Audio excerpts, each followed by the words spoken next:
Baik, Bismillahirrahmanirrahim. Assalamualaikum warahmatullahi wabarakatuh. Bapak Ibu yang saya hormati, perkenalkan nama saya Budi Aryadi. Saya dari tatakelola.id. Video ini saya buat adalah sebagai bentuk share saya kepada beberapa UMKM tentang bagaimana men-setup sebuah bisnis. Ya arahnya bagaimana sebuah bisnis itu bisa autopilot tanpa bahasanya intervensi yang tinggi business owner terhadap bisnisnya. Dasar pemikiran saya, Bapak dan Ibu, adalah pasti semua business owner itu ingin melihat bisnisnya tumbuh berkembang kemudian tanpa interaksi yang eh, banyak terhadap kehidupan pribadinya. Ya, jadi saya pendekin gini, ya intinya si owner gimana caranya ngelihat bisnis tumbuh, kemudian dia bisa punya waktu yang banyak. Makanya saya katakan harus berani install sistem. Nah, sebenarnya nginstal sistem itu seperti apa? Apakah sistem itu hanya sebuah sistem uh, komputer, kemudian dia bisa lihat omsetnya? Kalau pandangan saya tidak. Itu berarti kita fokusnya ke sistem informasi. Saya bicara sistem itu bicara lebih kepada operasional. Ya, saya lebih cenderung mengatakan sistem itu adalah sebuah wujud. Wujudnya adalah manajemen. Jadi kalau saya ngacu pada revolusi industri 4.0 di mana Bapak dan Ibu ketika punya bisnis itu harus punya dashboard. Ya, oke, dashboardnya apa saja? Saya sederhanakan eh, di dalam pengalaman saya membangun UMKM, eh, strukturnya seperti ini. Jadi business owner, jadi Anda yang punya bisnis, kemudian di sini kita hidupin sistem. Dan sistem itu, jadi sistem itu kita install di dalam sini manajemen dan di sini konsultan. Nah, biasanya posisi saya adalah di konsultan, kemudian kita secara bersama dalam waktu tertentu kita membangun sebuah manajemen. Tahap awal mungkin bisa saja saya masuk di dalam manajemen atau kita berdua masuk di dalam manajemen. Tapi untuk jangka panjang, saya katakan jangka panjang, 3 bulan, 6 bulan, bahkan 1 tahun, posisi saya di luar manajemen. Saya lebih senang bagaimana mendidik orang, kemudian menjadikannya manajer atau direktur, kemudian owner juga bisa melihat dari jauh dan manajemen tumbuh. Inilah proses transformasi dari UMKM yang konvensional menjadi UMKM yang tumbuh. Ya. Jadi ini adalah pilar yang uh, kesepakatan kita yang mungkin ke depan akan kita bangun. Baik, uh, dari konsep saya ketika saya membangun UMKM, sebenarnya uh, ada hal yang menurut saya paling sakral yang saya ambil dari beberapa pengalaman saya membangun UMKM adalah tentang fondasi bisnis. Jadi ada 5P yang saya kembangkan terus-menerus dan akhirnya sangat signifikan. Yang pertama adalah produk. Produknya the best, produknya unik. Yang kedua adalah tempat. Kemudian yang ketiga adalah person. Keempat adalah pelayanan dan yang terakhir adalah promosi. Jadi mesin sistem manajemen itu nanti akan berangkat dari sini. Saya akan jelaskan secara detail apa fungsi manajemen. Ya, apa fungsi manajemen? Apa yang dikerjakan manajemen? Karena ketakutan saya adalah business owner akan ngerasa bahwa manajemen itu harus ada dari jam 6 pagi sampai jam 22 kalau produknya adalah F&B. Ya. Semua orang akan nggak sanggup gitu. Jadi manajemen itu sebenarnya tidak terlihat pekerjaannya, tetapi efeknya luar biasa. Jadi sistem itu abstrak, manajemen itu abstrak. Nah, tetapi pekerjaannya bisa diukur. Bagaimana menjaga produk, bagaimana tempat itu, view tempat, bagaimana person, bagaimana pelayanan, bagaimana promosi. Saya akan bongkar satu-satu. Jadi perannya manajemen ke depan adalah mengacu pada 5P ini. Jadi pondasi bisnisnya adalah 5P ini. Baik, saya akan detail. Nah, ini adalah pekerjaan-pekerjaan manajemen. Ya, ini adalah pekerjaan manajemen secara daily, ya, secara daily eh, tentang yang saya sampaikan tadi di 5P tadi, ya. Yang pertama pekerjaan pertama adalah bagaimana maintain produk. Saya katakan produknya itu yang pertama adalah the best and unique. Ya, the best dan unique. Oke, saya tambahin. Oke. Nah, selama ini biasanya produk ini 100% dikuasai oleh owner. Ya. Jadi dikuasai oleh owner. Bagi saya nggak ada masalah. Produk itu dikuasai oleh owner. Tetapi pertanyaannya adalah, owner mau ngambil porsi berapa persen? Berarti, kita harus membuat sebuah modul. Kita harus membuat sebuah modul. Agar apa? Agar SDM kita dapat ilmu. Ya, dapat ilmu. Jadi modulnya kita panggil. Tahap awal adalah kita melakukan transformasi terhadap owner, kemudian di sini modul, kemudian di sini manajemen, di sini kemudian SDM. Nah, kebanyakan nggak? Owner langsung ke SDM. Kalau SDM-nya bubar, maka ownernya cari yang lain. Jadi modul dan manajemen ini adalah sistem. Orang bisa masuk ke dalam perusahaan, dia cuma lihat di manajemen aja. Oh, sudah ada modulnya. Kita cuma tinggal training. Saya cara buat bakso, cara menyajikan, dan sebagainya. Nah, jadi yang pertama adalah pekerjaan manajemen itu adalah pertama berangkat bagaimana mempertahankan the best product dan unique product. Ya, tentu ini nanti kaitannya sama siapa? Kaitannya sama di sini ada sistem formasi. Kita akan lihat compare-nya bagaimana sistem menunjukkan bahwa dari 10 menu kita yang paling banyak adalah ini. Ya, jadi kita bisa lihat. Jadi kita bisa tunjukkan. Nah, yang kedua adalah training plating ya. Jadi training plating. Bagaimana tampilannya ya. Jadi biasanya kalau kita tidak melakukan training, maka masalahnya nanti ujung-ujungnya ada. Jadi efeknya adalah efek ke konsumen. Itu yang pertama ada, yang pastinya adalah komplain. Ya, komplain. Komplain itu bisa produk, bisa pelayanan, bisa tempat. Ya.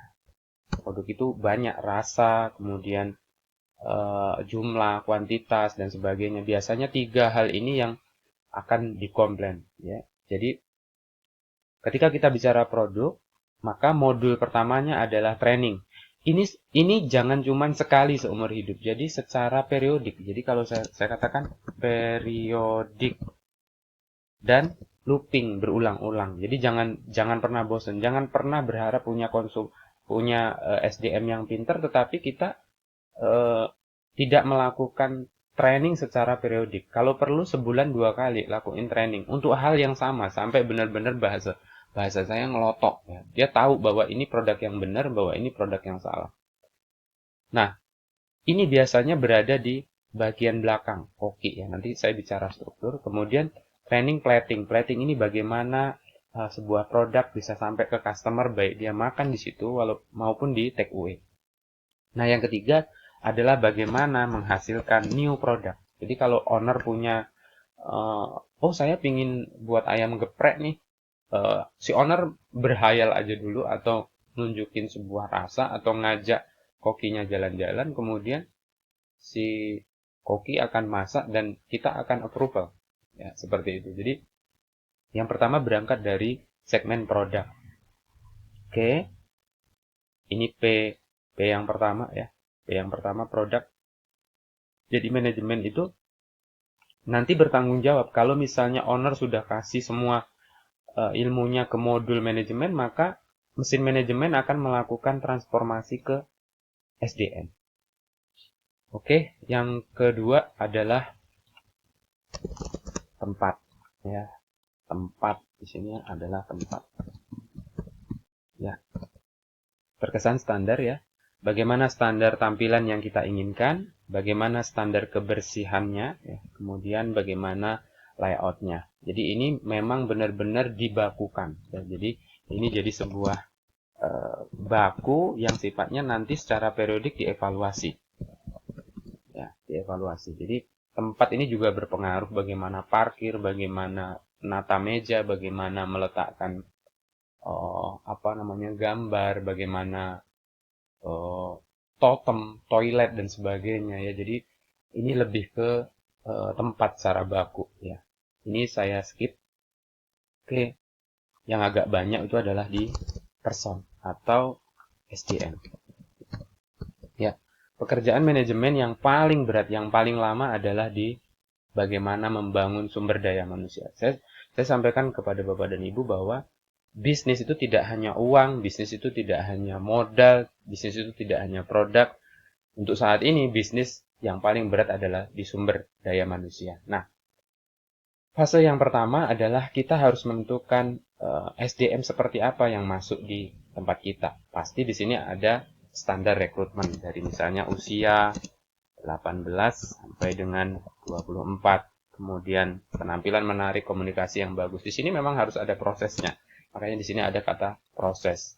Bukan bahasanya, oh saat ini saya butuh, kemudian ya yang ada saya pekerjakan. Makanya di fase yang kedua adalah kita harus menentukan standar gaji. Ya, kita harus menentukan standar gaji. Kemudian menentukan jadwal kerja. Ya, ini idealnya adalah, kalau di sini idealnya adalah UMR. UMR. Kemudian di sini jadwal kerja adalah 8 jam. Ya, nanti saya tunjukkan. Kemudian formasi kerjanya. Ini ada 2 shift misalnya. 2 shift. Kemudian ada training kerja, katakanlah 14 hari atau sampai 3 bulan, kemudian baru karyawan tetap. Kemudian kontrak kerjanya tertulis ya.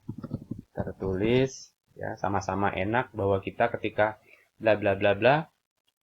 Oke, saya akan bahas dari mulai formasi sampai dengan standar gaji ya. Kalau ini ya, saya akan contohkan ini. Nah, kebanyakan orang Pak, saya kalau ikutin UMR nggak sanggup, ya. Terus kalau nggak sanggup gimana? Akhirnya dapat SDM yang ngasal, ya. SDM yang kalau bahasa saya ya yang datang walaupun nggak bisa senyum tetap dipertahanin, akhirnya ya bisnisnya gitu-gitu aja. Jam kerjanya dari mulai jam 6 pagi sampai jam 23 malam dan sebagainya. Oke, saya akan tunjukin ke rencana yang paling basic ya. Jadi saya ingin tunjukin seperti ini. Kita kunci aja, misalnya gini. Oke, komposisi karyawan. Jadi karyawan itu kita pecah menjadi 2 segmen. Ya, bagian pelayanan. Ya, di sini ada SPP, ada manajer, kemudian ada waiters, kemudian ada kasir, ada kasir. Ini adalah frontliner. Ya. Nah, bagian belakang apa? Ini bartender, kemudian ini dapur belakang, ini saya sebut koki, kemudian bagian steward, cuci piring, kemudian dapur depan, ini adalah bagian plating. Ya, jadi kita di dalam bisnis itu ada bagian plating, fungsinya apa? Dari dapur belakang dikirim ke bagian plating, kemudian baru disajikan ke customer. Kemudian ada customer service. Ya, ini kalau yang warnanya ini adalah warna shift siang, ini adalah shift pagi. Ya, misalnya saya mulai dari cuci piring ya. Oke, cuci piring kita tiadakan. Karena apa? Ketika ini diisi semua, kita tetap melihat berapa omset hari ini. Ya, kalau omset kurang dari 100 juta, ya kurang dari 100 juta. Maksud saya kurang dari 70 juta, biasanya saya formasinya 8 orang. Ya, ini untuk bisnis-bisnis startup. Ya. 8 orang itu saya pecah menjadi 2 shift ya. Kita mulai dari belakang cuci piring, oke, nanti gabung sama bagian dapur. Ya, bagian dapur ini kan berarti 1, 2, 3. Ya, bagian dapur ini ada 1. Ini koki, ya.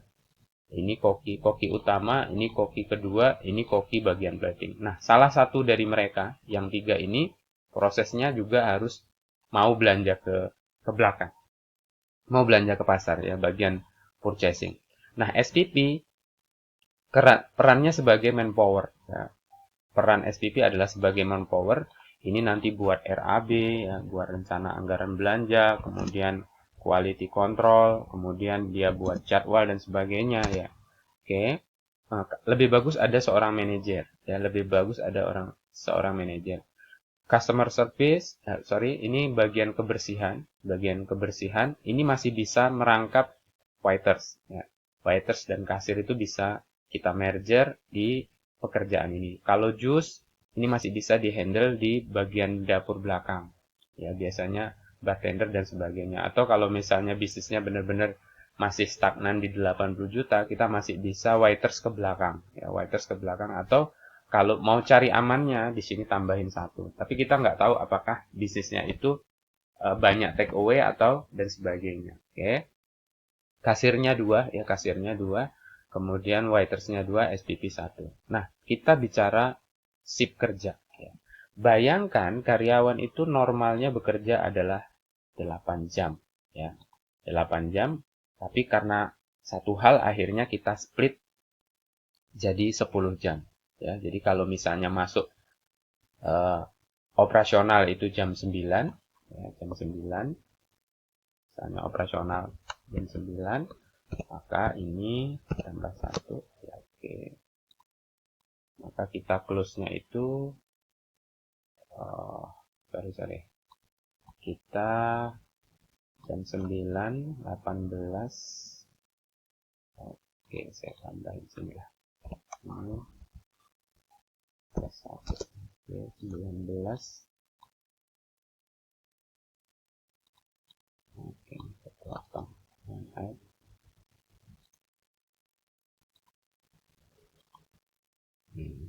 Plus 1, ini saya kunci aja F4. Oke.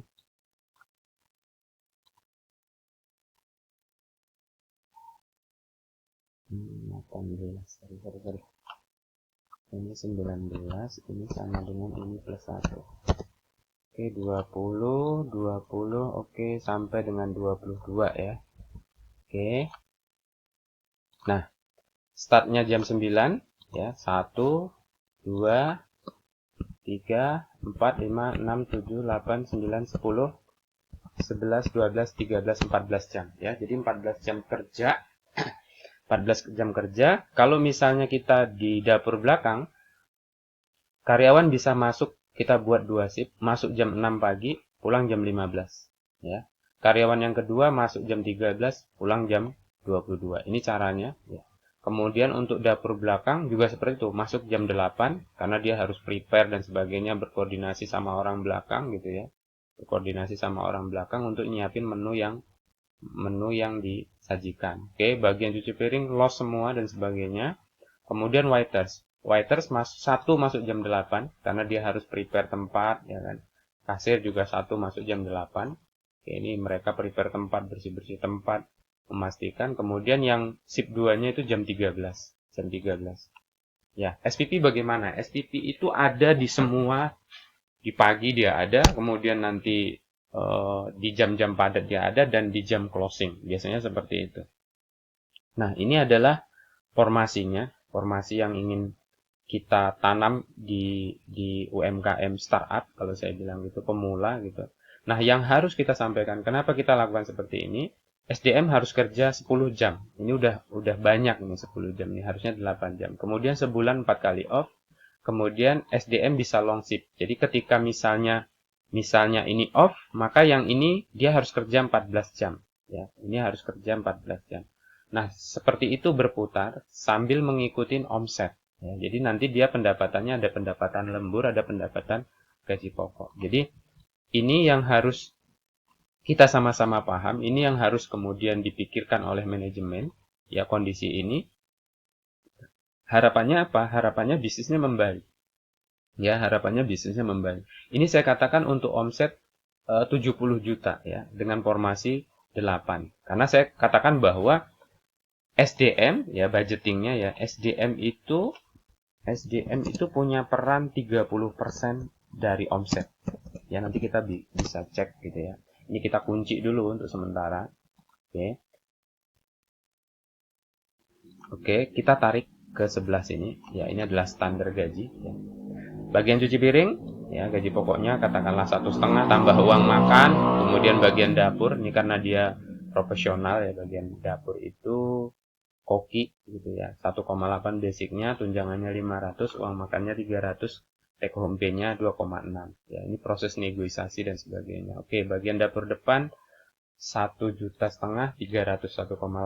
Ini saya sebut bagian plating. Kemudian bagian minuman kita kosongin. SPP itu 2,600.000, uang makannya 300, 2,9 satu orang. Kemudian kasir itu 1,5 basicnya. Tunjangannya 200.000, uang makannya 300. Waiters 1,5, 1,8, cleaning service-nya kita kosongin. Ya, manajernya 5 jutaan. Nah, makanya saya katakan kalau RAB-nya, anggaran kita itu untuk omset, kalau misalnya kita punya omset 60 juta, ya, kita punya 60 juta, ya, maka ini per ini dikali 100, ya, berarti sekitar 25%. Jadi anggaran saya itu biasanya 30-25%. Ini yang kemudian beberapa owner akan katakan kayaknya saya nggak sanggup. Nah, pilihannya kembali, kita bisnisnya ini. Saya katakan membangun sistem adalah investasi, Bapak dan Ibu. Ya, jadi membangun sistem itu investasi. Jadi kalau beberapa orang ketika saya presentasi dia katakan saya nggak sanggup Mas kalau seperti ini, saya nggak akan dapat apa-apa. Pilihan tetap ada di Bapak dan Ibu. Ini adalah formasi yang saya sampaikan. Kenapa kemudian saya harus bicara pahit bahwa membangun sistem itu tidak murah. Banyak orang punya uang ratusan juta, kemudian miliaran, ketika dia setup sebuah bisnis di bulan keempat berhenti. Karena apa? Karena ya tadi tidak punya standar. Tidak punya standar bagaimana menggaji dan sebagainya. Ini saya masih bermain di cubit-cubit kecil. Kalau ini basicnya langsung saya 2,9, di sini langsung tekor. Makanya saya selalu katakan, modal ketika membangun bisnis itu tidak serta-merta di infrastruktur. Di modal kerja, investasi gaji juga gitu. Jadi ini yang saya bisa sampaikan tentang person ya. Jadi formasinya 2 shift 8 jam, ini saya setup jadi 10 jam ya. Tentunya ini dari pengalaman saya ya, cari SDM fluktuatif ya. Kita bisa cari SDM yang letter luck harus UMR dan sebagainya, atau by nego dan sebagainya. Ini saya rasa pintar-pintar kita. Tanpa harus membohongi seorang, kita ngomong pahit. Jadi saat ini dengan omset yang baru segini kita baru bisa kerja seperti ini. Tetapi ada lembur, ada insentif dan sebagainya. Nah, proses training kerja juga seperti itu. Jadi kita juga memberikan challenge kepada SDM bahwa Anda masuk 14 hari kerja dulu sebagai karyawan training 3 bulan, kemudian jadi kontrak tetap. Nah, person juga di dalamnya ada manajemen ya, manajemen yang tugasnya apa? Tugasnya tadi ngejalanin modul-modul ini, melakukan evaluasi dan sebagainya. Nah, yang terakhir adalah manajemen juga punya sistem informasi. Ya, manajemen juga punya sistem informasi di mana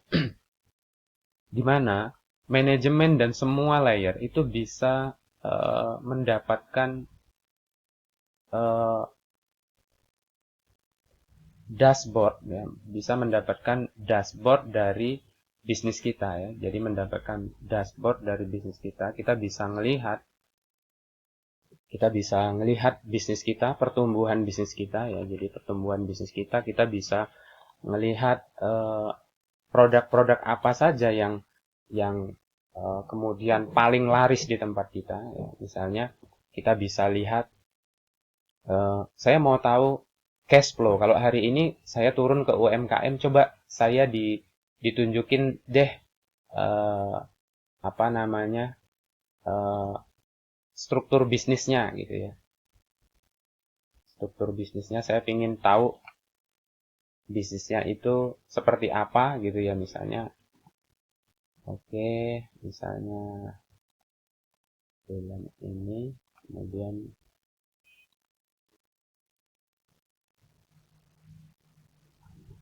saya bandingkan misalnya. Oke, kemudian kita filter.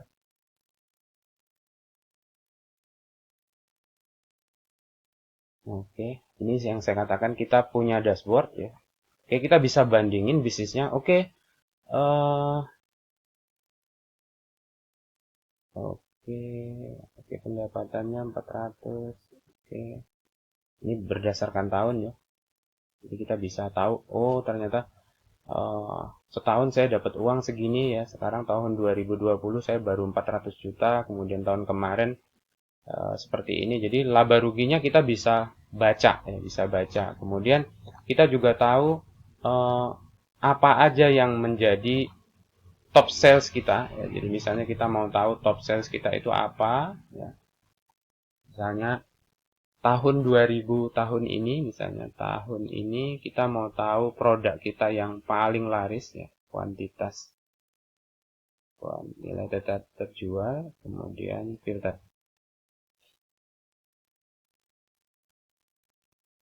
Oke, ya. Ini kita balik ya. Berarti ini kita ini urut turun ya. Kita bisa tahu uh, produk-produk yang paling laris. 40 juta saya dapat dari mie ayam dan sebagainya ya. Ini kita bisa sorting seperti ini. Di sini kita bisa tahu bagaimana perkembangan bisnis kita. Kita juga bisa tahu bahan baku apa aja yang paling boros. Jadi di pembelian kita menghabiskan berapa puluh juta, ya, berapa puluh juta, uh, misalnya tahun lalu, misalnya tahun ini boleh. Kemudian produk apa yang paling banyak kita beli, ya.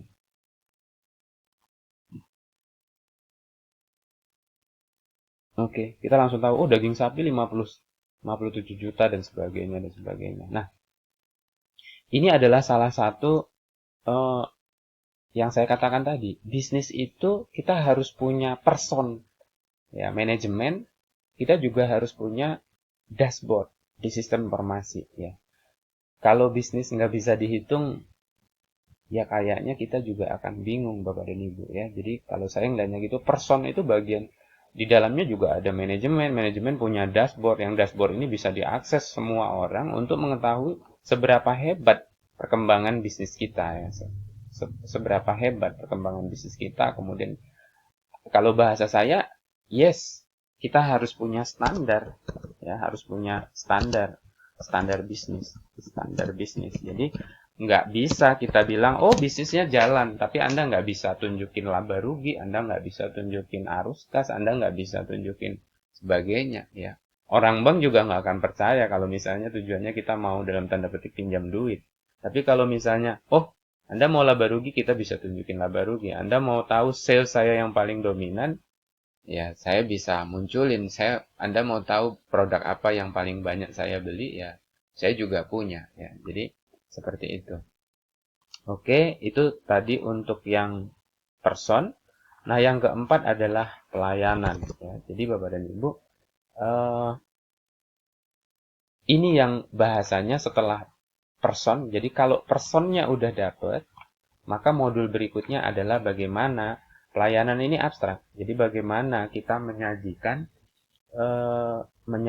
sebuah modul, bagaimana SDM kita bisa melakukan service excellent. Ya, jadi saya katakan service excellent ini nggak bisa ditawar-tawar, nggak bisa ditawar-tawar.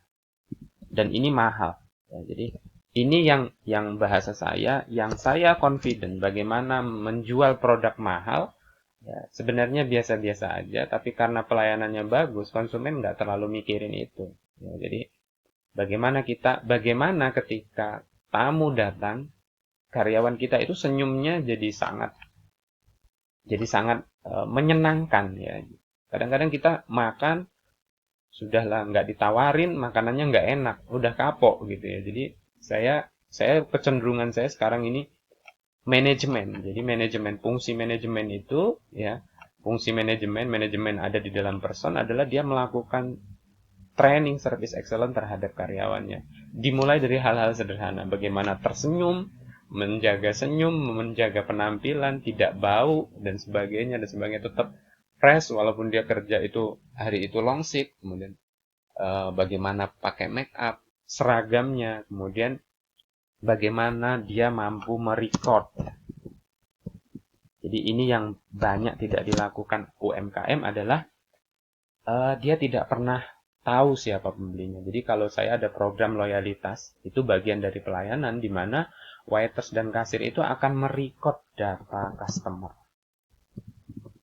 Ya, saya perlu sampaikan ke Bapak dan Ibu, banyak teman-teman UMKM omsetnya 15 juta. Tapi kemudian saya tanya, itu yang beli siapa? Nggak tahu.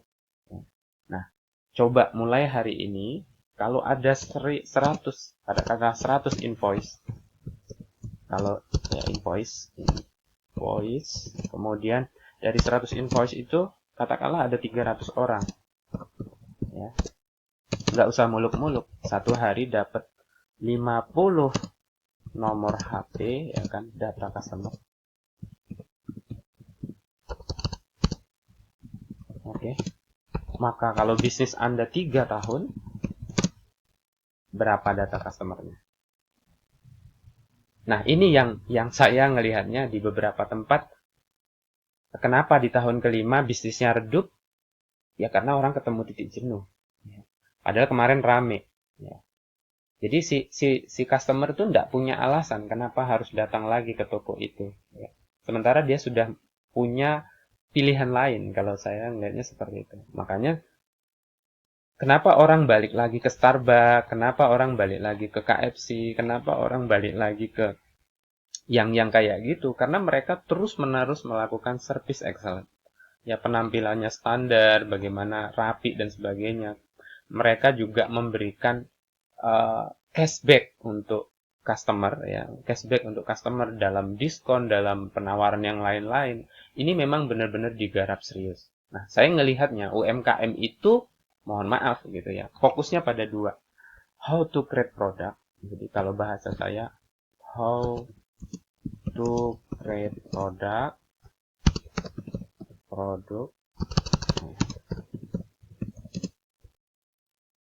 and how to sell. Fokusnya cuman ini saja. Akhirnya apa? Di tahun kelima jenuh. Ya, saya ini kesimpulan saya biasanya nggak pernah meleset. Ya. Oke. Manajemen yang terakhir adalah melakukan tindakan promosi.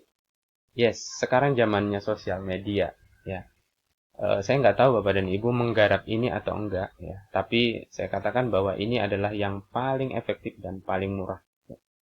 Nah, ini yang kadang-kadang tidak terprogram ya. Promosi itu kebanyakan dilakukan ketika sepi saja, ya. Tidak masuk di dalam program. Jadi kalau manajemen fungsinya, promosi itu adalah rutin. Rame nggak rame tetap promosi. Jadi kalau Bapak dan Ibu kenal brand ya Indomie, saya pertama kali makan Indomie itu tahun 84 sampai sekarang iklannya tetap jalan. Ya. Kalau nggak percaya cek aja. Ya, iklannya tetap jalan. Nah, pertanyaannya adalah apakah produk Bapak dan Ibu sudah diiklanin? Ya, banyak orang jumawa, oh bisnis saya sudah terkenal, ya, itu mati. Gitu.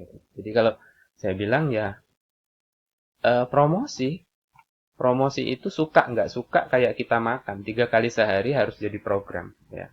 3 kali sehari harus jadi program. Nah saat ini yang paling efektif adalah sosial media, postingan rutin dan sebagainya. Jadi kalau bahasa saya ya kita harus split harga ya paling enggak 15.000 per day kita harus berikan ke Facebook, berikan ke Instagram atau berikan ke Google untuk melakukan searching ya ketika mengarahkan mereka ke kita atau kita memang pakai endorse. Sekarang banyak orang yang punya endorse sampai 1.500 juta orang gitu. Kita bisa endorse di mereka ya. Kemudian postingan-postingannya itu lebih ke live ya. Kita ada konsumen datang, direkam, kemudian izin, kemudian dinaikkan. Nah, yang terakhir adalah presentasi. Ya, kita harus sampaikan secara daily. Kasir kita juga harus bisa presentasi, lakukan presentasi ke customer dan sebagainya terus menerus. Nah, untuk bisa presentasi ini berarti kita harus di sini pelayanan, service ya. Jadi kita tetap harus memberikan training kepada SDM training kepada SDM untuk apa? Untuk service excellent ya. Di sini tambahin lagi and sales ya. Jadi inilah poin-poin yang akan dikembangkan oleh manajemen Bapak dan Ibu. Nah, jadi hari ini pertanyaannya adalah, oh ternyata itu yang harus saya lakukan. Oh ternyata itu yang harus saya lakukan. Nah, kompensasinya manajemen bagaimana ya? Jadi ketika misalnya how much untuk manajemen. Nah, ini pertanyaan yang luar biasa ya. Jadi rata-rata manajemen dapat berapa sih? Ya, 5 sampai dengan 10% ya. 5 sampai dengan 10% from omset. Ya, jadi manajemen itu bisa digaji, bisa dapat persen gitu. Jadi Bapak dan Ibu bisa punya pilihan. Jadi silakan Bapak dan Ibu berhitung-hitung kembali ya, berhitung-hitung kembali apakah kemudian membangun manajemen itu jadi satu kebutuhan ya, atau memang bahasanya oh saya wait dulu ya, saya wait dulu, semua juga benar dan sebagainya. Tapi saya katakan bahwa saya tadi di awal saya katakan saya ingin share kepada Bapak dan Ibu ya, saya ingin share kepada Bapak dan Ibu bagaimana menghadirkan nyawa di dalam bisnis Anda biar apa? Biar bisnis ini bisa jalan tanpa atau dengan peran Anda ya. Sekali lagi saya Budi Aryadi dari tatakelola.id. Mohon maaf jika ada kesalahan. Terima kasih. Assalamualaikum warahmatullahi wabarakatuh.